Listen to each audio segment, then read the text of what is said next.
I want to give you a hypothetical scenario. Many people consider the 2026 NFL Draft to be a weak one for quarterbacks. Outside of Fernando Mendoza and maybe Ty Simpson, not many experts are expecting too much out of the quarterbacks in this crop. Now, I want you to imagine that a head coach, after the draft, said to the media, "Yeah, this class of quarterbacks absolutely stunk. By the time it was our turn to pick, every good quarterback was off the board, and we were kind of stuck because there was no one left that we thought was a good thrower of the ball." A comment like that might not seem entirely outrageous. But now, imagine that the coach in question drafted not one, but two quarterbacks, with those two quarterbacks being these two guys right here, in Baylor quarterback Sawyer Robertson and Vanderbilt quarterback Diego Pavia. You might be thinking to yourself, wait a second, time out. You're telling me the quarterbacks in this class stunk, and you didn't like a single one of them, yet you decided to draft multiple quarterbacks? You openly admitted that no one on the board was any good, so you decided to waste multiple picks on such players? That doesn't seem to make a lick of sense. And you'd be right.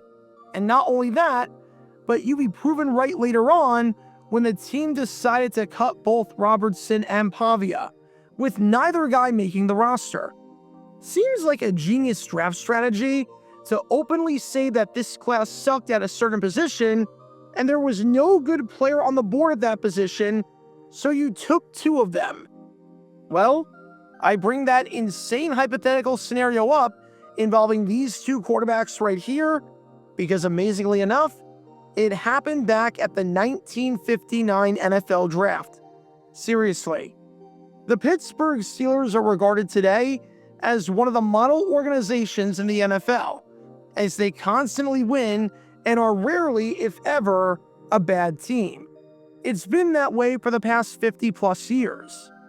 But before Chuck Noll came along, and before we hit the 1970s, to say that it was a rough time to be a Steelers fan would be an understatement, seeing as not only had they never won a playoff game before the merger, but they hadn't even so much as scored a single point in a playoff game.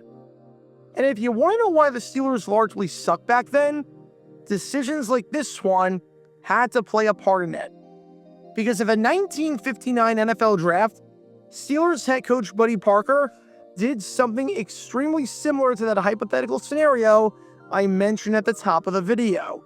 And nearly 70 years later, it deserves a deep dive today. Because this is the story behind the 1959 NFL Draft, and what might just be, considering the circumstances, the dumbest draft logic and draft strategy in not just Steelers history, but NFL draft history. Make sure you hit that like button down below, subscribe, hype up that video, and turn on the notification bell so you don't miss a single video that we post on the channel, because we post every single day on here about the weird and the wacky history of the NFL with stories like this one that you may not have heard of before. So if you like that sort of stuff and want to learn more, then this is definitely the place for you.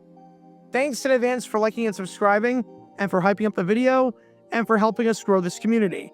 And with that in mind, let's talk about the time that the Steelers did not get any steals at the NFL Draft.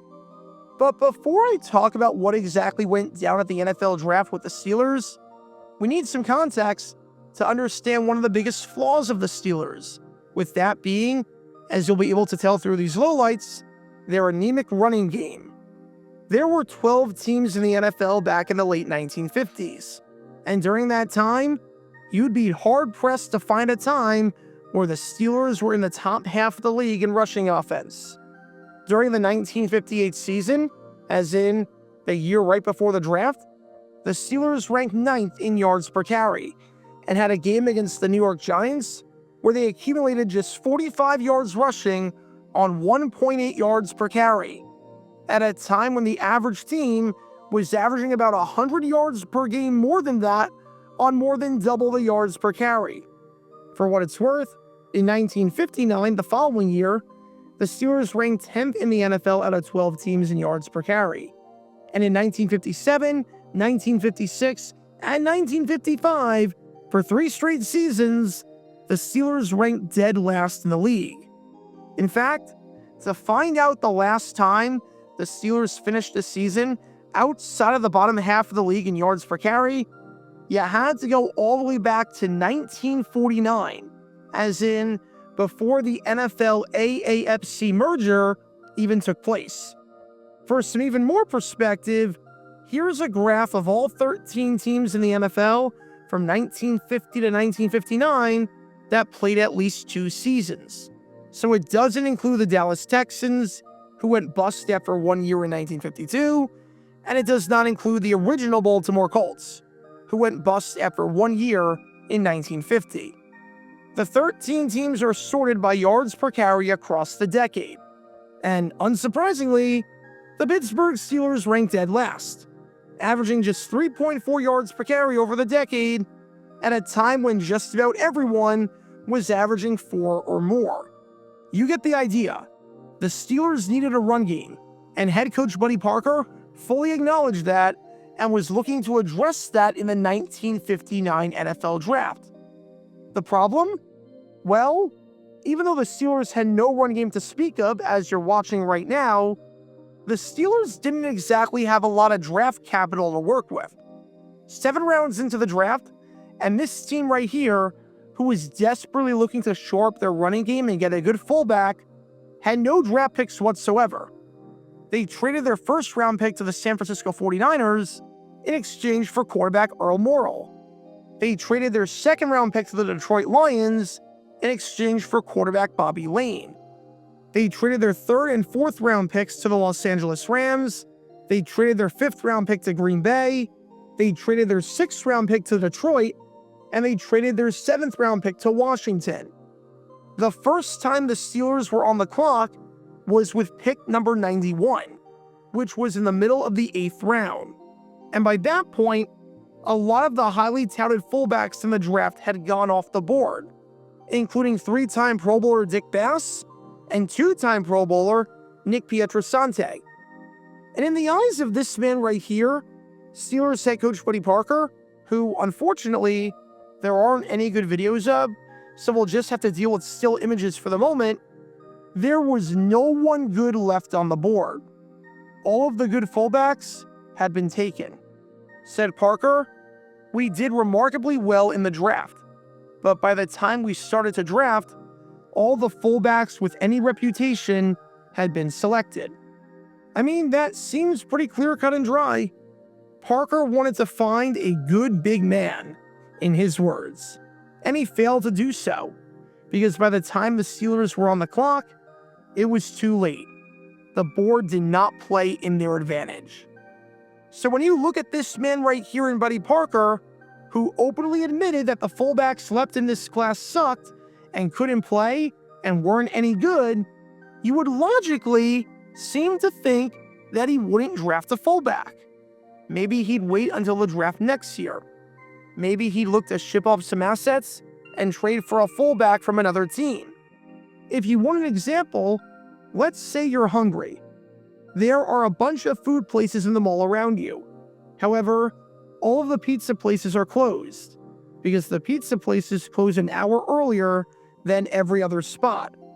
While you would like pizza, you know that the only places in the mall that serve pizza are places that aren't exactly known for pizza, like Panda Express, and you know that pizza sucks.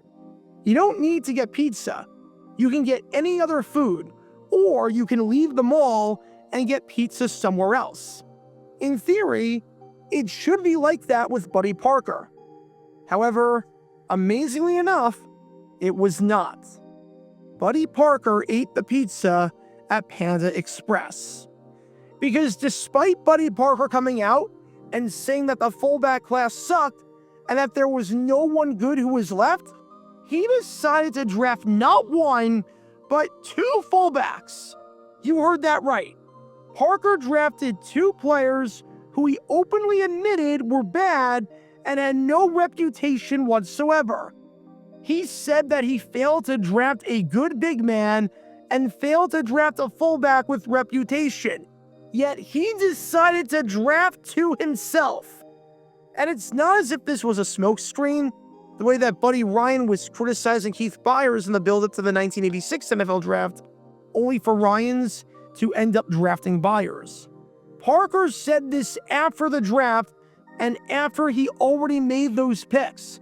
So there was nothing to smokescreen here.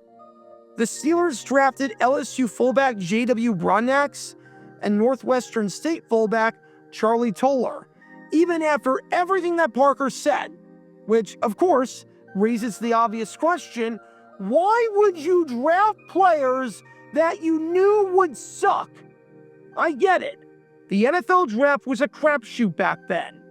It might even still be a crapshoot to some extent.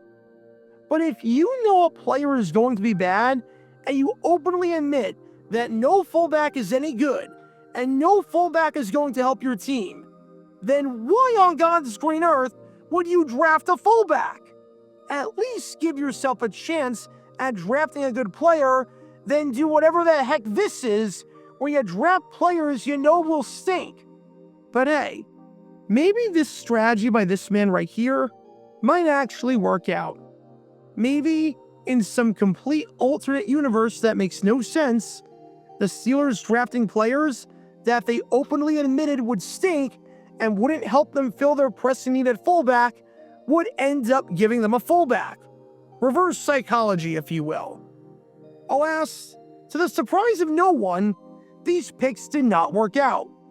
We'll start with the first man, LSU fullback J.W. Broadnax. There's a reason that you're only seeing highlights of him from his days at LSU. And that's because, shocker, he did not make the team or play a single snap with the Pittsburgh Steelers. Broadnax played one season in the upstart American Football League in 1960, spending a year with the Denver Broncos, where he had just 18 rushing yards on 15 carries, before never playing another down of professional football. And then there was the second man that the Steelers drafted, this man right here, Northwestern State fullback Charlie Toller. You're seeing highlights of him with the Houston Oilers of the American Football League.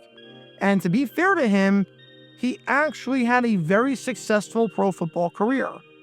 Oddly enough, Toller could have been the big man that the Steelers were looking for to help boost their ground game, as Toller made it to the AFL All-Star game twice, including a 1962 season where he had a league-high 274 touches and had 1,012 rushing yards and 7 rushing touchdowns, both of which ranked third in the league. During one of his All-Star seasons in 1961, he played an instrumental part in guiding the Oilers to their second and, to date, final championship in professional football. If you're not a high draft pick, and you finished your career with multiple All-Star appearances, multiple championships, and over 4,500 yards from scrimmage, you did something right. However, the reason why you're seeing all of these highlights with the Oilers and none with the Steelers is because, you guessed it, Charlie Toller never made it onto the team. Toller played a grand total of 0 snaps with Pittsburgh. So the guy that Buddy Parker said was not that good, that he, for some reason, drafted, never played with the team. Because of course he didn't. And the same thing goes with the other guy out of LSU. Both fullbacks played no snaps with the team. Talk about a waste of draft picks and draft capital.